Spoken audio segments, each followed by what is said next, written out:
আপনি কি জানেন গরম বরফ সত্যি আছে? এমন এক ধরনের বরফ আছে যা প্রচন্ড গরম তাপমাত্রাতেও কঠিন অবস্থায় থাকে।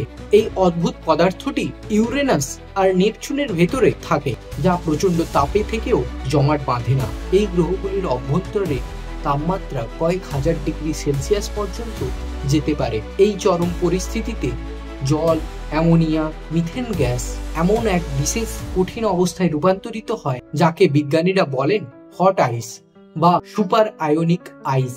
এই পদার্থের অণুগুলোর মধ্যে এক বিশেষ ধরনের রাসায়নিক বন্ধন তৈরি হয়। যদিও এটি একটি জলের কঠিন রূপ, এর ভেতরে থাকা হাইড্রোজেন পরমাণুগুলো তরলের মতো চলাচল করতে পারে, কিন্তু অক্সিজেন পরমাণুগুলো একটা কঠিন ক্রিস্টাল কাঠামোতে স্থির থাকে। এই কারণেই এটি প্রচন্ড তাপেও কঠিন অবস্থায় থাকে, মানে আগুনের থেকেও না গলা বরফ।